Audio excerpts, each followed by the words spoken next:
When Philadelphia sports fans tune into Sports Radio 94 WIP, they expect raw honesty, authentic football talk, and classic Philly humor. But when former Eagles center and Philadelphia icon Jason Kelce dropped by the airwaves today, the conversation quickly turned from training camp speculation to the pop culture event of the decade, the wedding of his younger brother Kansas City Chiefs tight end Travis Kelce, to global superstar Taylor Swift. Asked by the morning hosts to give his definitive review of the star-studded July 3rd nuptials at New York City's Madison Square Garden, Jason didn't hold back his enthusiasm.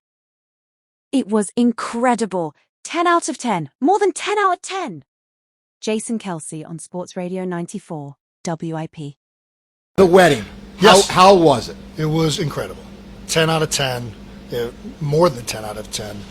Did you so cry? much fun. Yes, I did. I mean, you know this, guys. Yeah. I'm a crier. I've been on this station multiple times on camera. I am a crier. I did cry. Probably cried more at this wedding than I cried at my own wedding, which probably is not acceptable.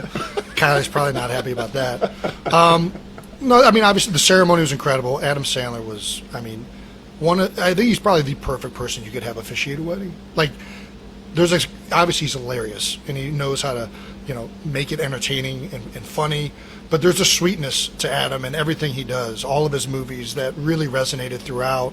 I think that Taylor and Travis were fantastic in the ceremony. And then after that, it was just a giant party. There wasn't a lot of, typically at the wedding, you're sitting around, you're doing a meal, everybody's giving speeches. Nah, it was like foot on the gas, we're rolling. And it was so much fun. My favorite moments were just like the different people that are at this wedding, right? Like in one moment, I'm going, seeing Brad Pitt pop out of a corner and talking to him. And then in the next moment, I'm seeing Mrs. Clark, who ran the attendance at Cleveland Heights High School. And it was just, haven't seen her in forever. And we're reminiscing about me trying to call out sick one time and trying to play like I'm Ed Kelce. And she knew right away I wasn't Ed Kelce. And, there was just hometown kids and friends there, their families, seeing the Bakers, and then seeing, Conan O'Brien, like the tallest Irish guy I've ever seen, next to Kylie's dad. It was an amazing evening with a lot of awesome people, and just so happy for both Travis and Taylor. It was incredible. You guys did a really good job keeping it quiet. Details. I mean, yeah, I'm ruining that right now. No, I don't even just mean it. I mean, well, you're right, but I mean leading into it. So obviously, like a couple days before, people were like, "All right, MSG." Yeah, but for the most part, details were really under wraps. Yeah, I thought it was very well done. In that, like, you guys kept it in house. Yeah, and they're still large. I mean, I haven't seen any legitimate photos really from the wedding. Like, it's remarkable. There was 1,000 people inside Madison Square Garden, the biggest wedding probably I've ever anticipated, for sure. And there's really not a lot out there. And I think it's, this was obviously an effort by Travis and Taylor to really try and make this as intimate of a moment as possible. And I know they got some backlash from Madison Square. It didn't feel like Madison Square. They did a great job of finding an area that could be very secure. It would be someplace that they would be able to have this kind of control over it, while also feeling intimate and really special. And it was incredibly done. And as for us, this is kind of the world we've been living in, to be honest with you. We respect the privacy of Taylor, her family, Travis. There is so much interest in what those guys are doing at all times. So I think that you just get used to it, and you get used to just telling people, hey, I appreciate you asking, but I'm not really going to go there. We're excited about it, and you just kind of give answers like that, and you don't think of anybody asking questions any type of way either. You know what I mean? It's just a normal question, but it's hey, I can't go there because I don't.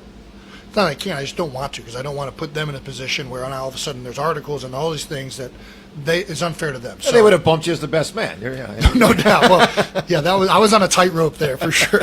Coming from a guy who has celebrated Super Bowl victories, delivered legendary parade speeches in a mama's costume, and survived a decade and a half in the NFL trenches, a more than 10 out of 10 rating carries significant weight. Jason's appearance provided a warm, candid, and characteristically grounded conclusion to weeks of media speculation surrounding the high-profile ceremony. When news first broke that Taylor Swift and Travis Kelce had tied the knot on July 3, 2026, the world stood still. The couple, whose whirlwind romance began in late 2023 and captured the imagination of football fans and music listeners alike, transformed Madison Square Garden into an enchanted, garden-inspired oasis. Despite a guest list of nearly 1,000 attendees, spanning Hollywood legends like Adam Sandler, who officiated, music icons like Sir Paul McCartney and Stevie Nicks, and sports royalty, the event managed to retain a surprisingly intimate atmosphere. Serving as Travis's best man, Jason occupied a front-row seat to history. During his '94 WIP interview, he reflected on the emotional weight of seeing his younger brother stand at the altar. While Travis has built a reputation as a fierce competitor on the field and an outgoing personality off it, Jason noted that watching Travis exchange personal vows with Taylor showed a vulnerable, deeply heartfelt side of his brother that few outside their inner circle get to see. Beyond the glitz of red carpet celebrity guests and custom Christian Dior attire, what resonated most with Jason, and what he emphasized on air, was how central family remained throughout the entire weekend. The Flower Girls, Jason and his wife Kylie's daughters, Wyatt, Ellie, Bennett, and young Finn, stole the show in their roles as Flower Girls. Jason beamed as he discussed how much Travis and Taylor adore their nieces, making the grand stage feel like a cozy family reunion. The best man and man of honor, standing side by side, Jason represented the Kelce family as best man, while Taylor's brother, Austin Swift, served as her man of honor. The decision to keep the main wedding party strictly to siblings highlighted the grounded values both families share. Mama Kelce's pride, Donna Kelce, a beloved figure in her own right among NFL fans, was front and center to watch her younger son embark on this new chapter. For Philadelphia listeners, listening to Jason describe his daughter's excitement and the family's shared joy was a reminder of why the Kelce family has earned such a permanent place in the hearts of sports fans nationwide.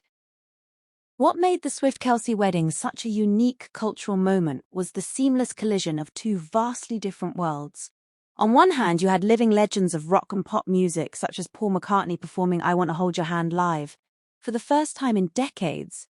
On the other hand, you had a room filled with offensive linemen, coaching legends, and boyhood friends from Cleveland Heights and Philadelphia. When asked on 94 WIP about navigating such an extraordinary room, Jason laughed off the contrast. In typical Kelce fashion, he brought the high glamour event back down to earth, joking about the celebration's stamina, the unbelievable music performances, and the sheer fun shared by everyone in attendance. His commentary highlighted what has made the Taylor and Travis story so compelling to the public. Despite the massive spotlight, the relationship feels rooted in genuine mutual respect, humor, and joy. For months, media outlets and fans have analyzed every detail of the couple's journey, from stadium appearances and podcast shoutouts to award shows and international tour stops. Jason's appearance on 94 WIP serves as a fitting narrative closure to the wedding chapter. Rather than focusing on the secrecy, strict NDAs, or high-profile security required for an event at MSG, Jason's simple assessment stripped away the noise. It was, at its core, a joyful celebration of two people coming together. As Jason wrapped up his radio segment, moving back to chatter about Eagles training camp and the upcoming NFL season, his parting endorsement lingered with Philly sports fans and pop culture enthusiasts alike. In a world that often overcomplicates high-profile romance, Jason Kelce summarized the event with the straightforward clarity only an older brother and Philadelphia legend could provide.